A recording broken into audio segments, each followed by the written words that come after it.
All right, thank you, Carol. Yeah, I must admit to feeling a bit nervous. I didn't think I would feel nervous, but I do feel a bit nervous. Only after your first song, you'll be right then. That's right, yeah. The song's coming, don't you worry.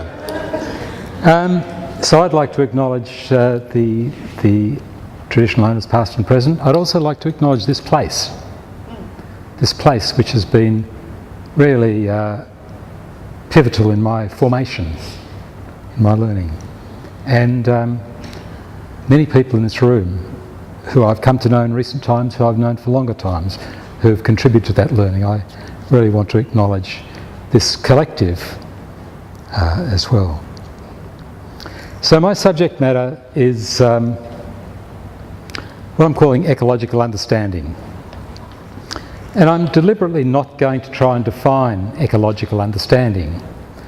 I'm going to assume that all of you, that this makes meaning to you, that you can think of ecological understanding in a way that is relevant to your experience and your life, that you can draw something out of this terminology that contributes to the way in which you relate to others.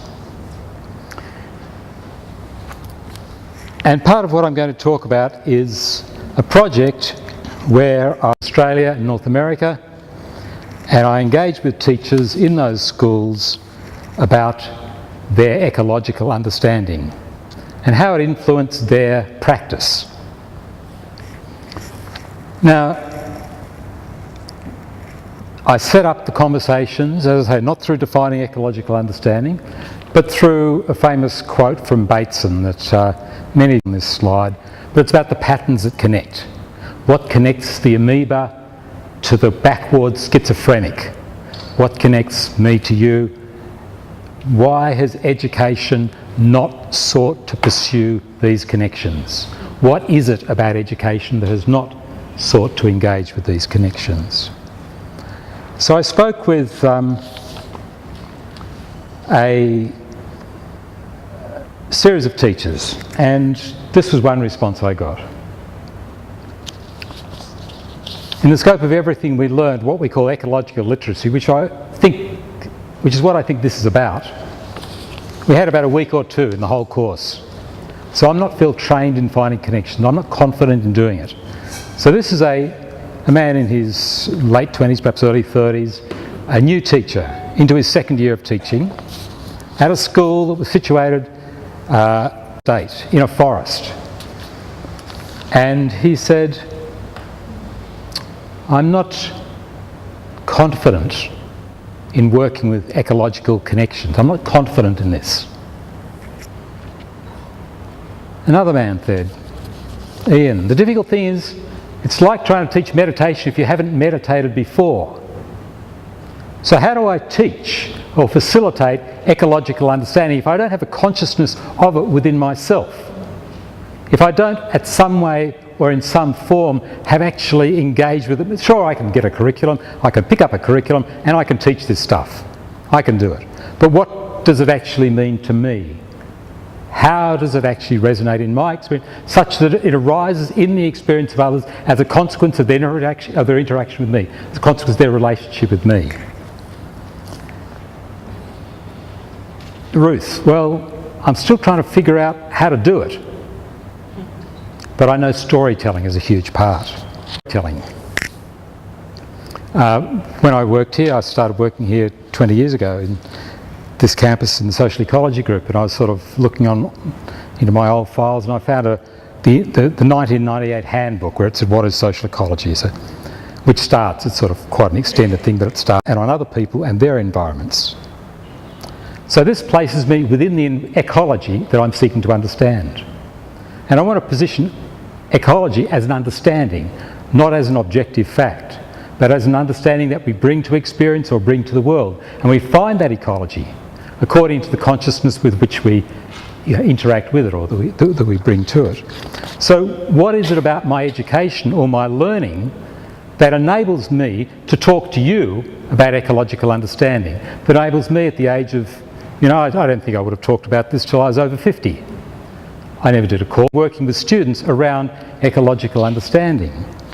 So there's sort of stories that I can tell, and I can say perhaps it started with political activism in the 1970s.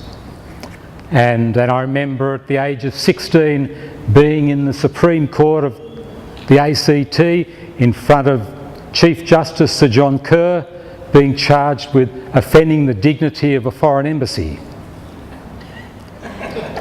and being found guilty. I remember at the age of 20 being in a period of time in Goulburn Jail where I encountered the social ecology of prison and the nature of power, and got a glimpse of what it might be like to be in there for an extended period of time. I got a sense of what might be called sort of breakdown, of extreme loneliness, of isolation, of poverty, of relative poverty, of mixing within a world of illusion, of people living in interconnected fantasy and constructing a culture through that lives underneath our society. It's very powerful and very present and inescapable, but it's there. It's extraordinary to visit, but it's not one to inhabit. A world of lost people. And I wrote my way out of that experience. Language was my conversation, was my communication, was my methodology of understanding experience. And I wrote my way, as life works, into a PhD on embodied learning. And along the way I encountered a really interesting person. This man, Aaron Williamson, who's a poet. He's a performance poet. I picked up a book of his that sort of, I don't buy poetry books, I picked up this book and I read the back cover and I bought the book and discovered it was a poetry book, and became immersed in this man's work and made contact with him, and we communicated from the UK. He's a performance poet, and his subject matter, well, he's profoundly deaf. His subject matter is sound. The nature of his performance poetry is that he seeks to understand something that he cannot know as we hearing people know it. In his performance, he seeks to communicate his sound to us as audience. So his sound goes something like, ah!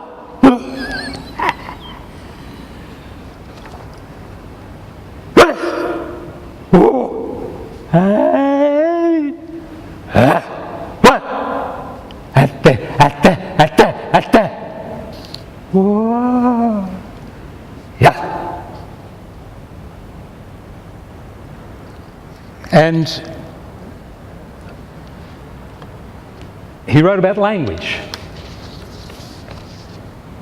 The limits of language are the limits of our world. No. The limits of language are the limits of language. For here is the person before language, not able finally to disappear, capable of human form.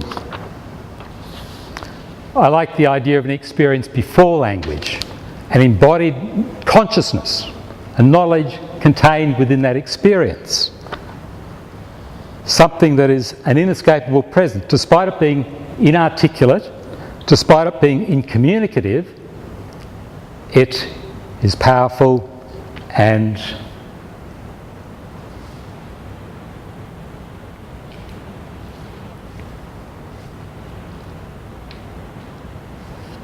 deeply considered. This man is a scholar as well as a poet. But the important thing that I found in this work is the metaphor. Because the metaphor, for me, is that I am in the middle of this thing. And I don't understand it. I'm trying to make sense of this world that is beyond my knowing. Ecologically, I'm part of this system. I'm part of this thing that's going on, and I have an obligation to try and know it, to try and communicate in it and through it about what it is, about this experience.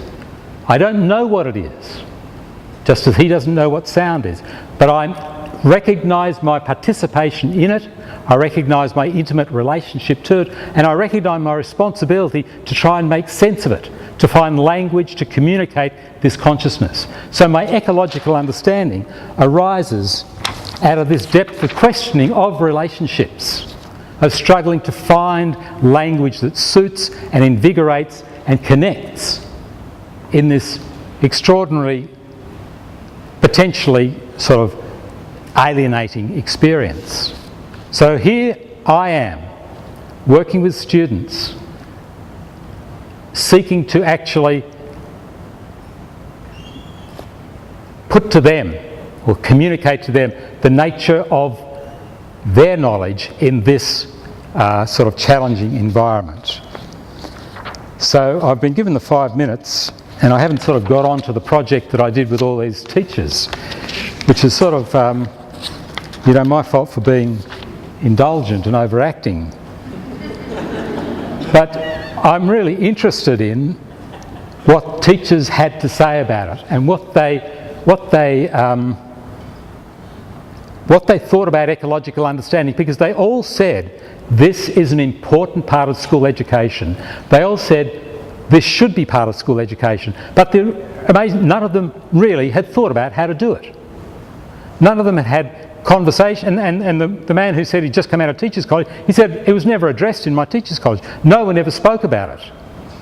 So where does this learning come from? Where does this sort of consciousness arise?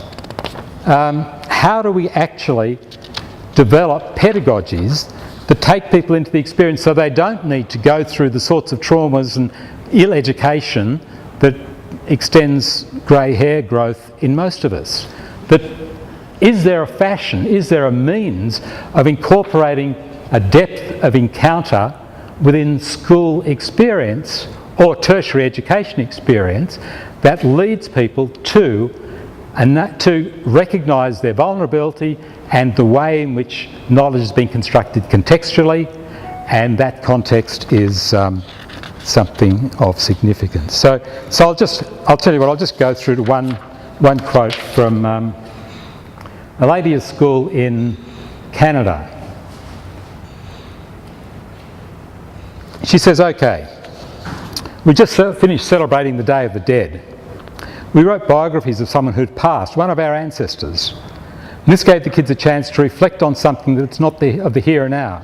And this time of the year, Halloween, becomes a broader event than just dressing up and running around. It becomes something deeper that connects them, helps them to be in a state of reverence for their family. And it sort of enlivens the whole family system, and then we relate that across curriculum to the organ system, so they're studying the body. And I find it's a step in the right direction, just to connect to ourselves as beings, not just consumers, noticing characteristics in our family and honouring them. And then she says, coming up with ideas about relationships, socially, environmentally, with the self, which is the philosophy that we started off with at this school, is a process of discovery, especially in the city, to find ways to actually connect. So we're doing it authentically, and it's not just synthesis. Another synthesis of theories about what we should be connecting with is a challenge. We're actually trying to root it in the natural rhythms around us of our place. We, the grade 4 class, do go out as much as possible, which is a struggle, because as you get into the higher grades there's more curriculum to cover. So there is a balance to maintain. We have to work really hard and efficiently here so that we can get out of the classroom and bring the outside in.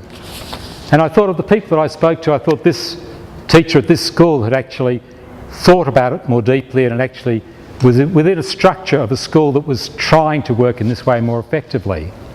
So I asked her to tell me a story about where she thought she captured the spirit of the school, where that sort of, the essence of that school came through a particular sort of teaching and learning activity.